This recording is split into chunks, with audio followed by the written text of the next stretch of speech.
Ah, Exile. No, not that one. Or that. Or that. Jeez. No wonder the remakes got renamed. Exile, as I originally knew it, was a series of fantasy role-playing games for Macintosh. These games featured a small action window for seeing what was going on, lots of confusing buttons, a block of text, and some numbers. At least, that's how child me saw it. Well, the years have passed, and I've become slightly more capable with interfaces. So with the game's second remake, Avernum III, Ruined World, just around the corner, it felt as good a time as ever to delve into its original incarnation from 1997, Exile III, Ruined World. Welcome then to yesteryear's Mac games, where today the spotlight falls on Spiderweb Software's old-school smash hit. A quick bit of background info for those of you who aren't so clued up with the series, which is probably none of you, as you would have had to have used some pretty specific keywords to find this video. Avernum III, Ruined World is technically the third incarnation of this particular tale. Exile III, Ruined World was first remade as Avernum III in 2002, overhauling the graphics significantly, improving the storyline, improving game mechanics, and adding new concepts. This is now happening again, to much the same effect, meaning you can now get the current gen experience of squinting at tiny dialogue windows if you're playing in 4K. More about the modern games in a bit then, but for now, let's focus on the old one. Exile 3 requires System 7, 3 MB of RAM, a 13-inch screen, and 256 colours. The Windows version likely had similar specifications. I'm playing it on my usual PowerBook G3, which, as far as I can tell, only has one slight quirk as a result of being much newer than what this was designed for. That being that during combat, the hostiles move incredibly quickly during their turn. Exile 3 takes place in the same timeline as the first two games. The first one saw a group of adventurers banished to the underground world of Exile by the overbearing Empire. They quested around, ultimately looking for a way out, and killed a large demon along the way. Upon getting out, they managed to get themselves into the Emperor's throne room, and dispatched him there and then as thanks for casting them into exile, and enabling them to have their exciting adventure. How's that for gratitude? The second game follows on from this, with hostilities breaking out between the exiles underground and a furious empire craving revenge. Amid the chaos, a mysterious race called the Venati show up, rotten livid over someone having made off with their crystal souls. Naturally, the player is the one that sorts out that mess. The third game takes place after that. Hostilities have died down, and a passage to the surface has been dug. The exiles are ready to re-emerge from their subterranean land to see what's going on above ground. Naturally, they need someone to go and have a look beforehand, so this responsibility falls to your band of 6 adventurers to venture forth into the sunlight and have a good nosy at whatever they can find. As the Ruined World part of this title would suggest, you emerge to find a world up the creek without a paddle, where every major town is being blighted by one problem or another. This provides a nice catalyst for hours upon hours of questing, looting, fighting, levelling up, and plot, which is all what made Exile 3 the popular old game that it is. The story itself is quite compelling. Exile 3 contains a lot of dialogue between yourselves and the NPCs, which flesh out the world quite considerably. The graphics are very much of the old school Western RPG style, with the top-down perspective coming across by modern standards as quite poxy. Just 9 tiles by 9. You have a brief summary of all your stats, and recent actions next to that, and the buttons needed to execute spells and such sit underneath. Compare this to the sorts of interfaces we're used to today, and at face value, the game looks like it would be a struggle to play. I didn't care for it then, so I approached it tentatively after deciding to give it a proper shot now, after figuring that if I can get my head around the Dwarf Fortress interface of all things, then this really shouldn't be that difficult. Ultimately, the only thing I had trouble with was talking to people. The modern games have all the responses bulleted out, but in Exile 3, you type in subjects to discuss. I realised eventually that I could click on various words to do that automatically. I probably should have read the manual before playing. The only other thing I found a bit overbearing at first was the spell list. There's a lot more here than in later games, by a factor of at least 3, so getting up to speed with what they all do isn't a particularly quick process.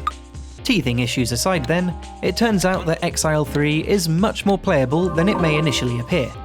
The party of adventurers I put together for the game comprised of a human, dual-wielding swords, a slith, which is a lizard person, using spears, and a nephilim, which is a cat person, who is the team's archer. The other three are magic users. The mage and the priest specialise in one of the two different types of magic in the game, and the sixth character does a bit of both, for bonus fireballs and extra healing.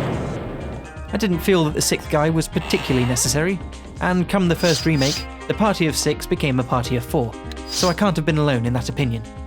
Early game in Exile resulted in a lot of deaths, but after gaining a few levels, it balances out. Or at least, I thought it did. It wasn't until later that I realised that my 2 melee tanks at the front were getting all the XP over the support members, as they were doing all the killing. If you want to keep a balanced party then, you will need to make sure everyone can occasionally land finishing blows on hostiles. The other early game headache is food, which in comparison to the amount of gold you find on your travels is actually quite expensive early on, when you're trying to save every last coin for training your party members. Exile 3 is incredibly non-linear. There are early level dungeons, but there doesn't seem to be much in the way of barriers to stop you wandering off and doing things in your own order. I think this is potentially one of the more daunting aspects of coming back to this title. There really isn't any handholding or direction in terms of where you're supposed to go.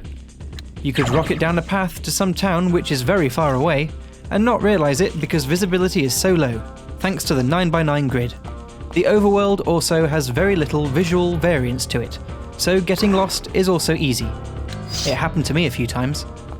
My monitor screen is big enough to have the map open all the time, which helped somewhat, but playing this on an older system with a lower resolution would have added an extra layer of inconvenience to navigation. Compare this then to Gen 3 versions of the Exile games. First off, you can see so much more. Terrain and design is also a lot more varied, and a rather nice in-game drawing of the entire map also exists, to assist you in figuring out where you are in relation to other things. Exile had a map too, which looks like it was made in Claris Draw. The modern games then have evolved exponentially.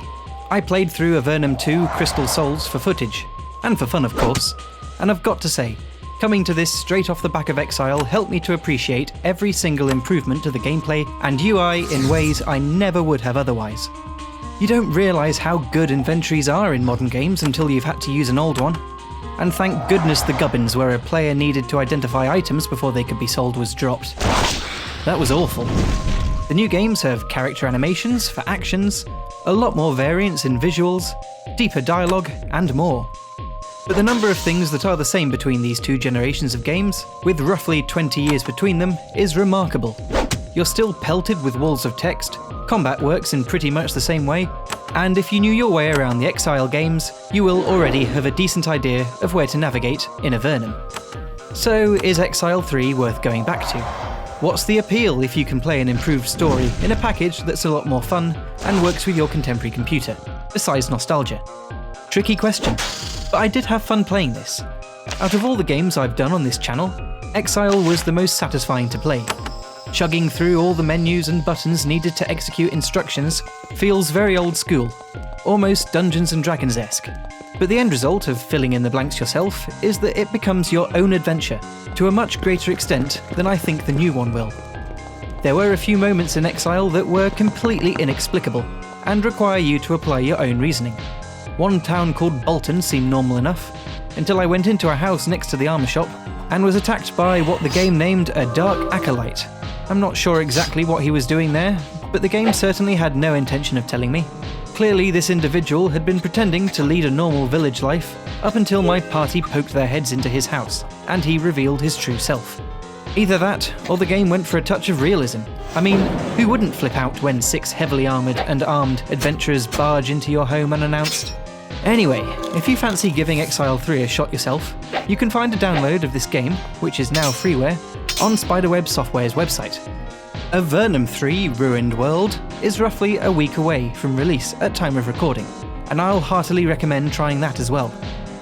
So that's it then for this edition of Yesteryear's Mac Games. If you liked this video and want to see more old Mac titles, do take a look through my other videos. Let me know what you thought of the game in the comments too, or on the Twitter. You can find me there at YYsMG.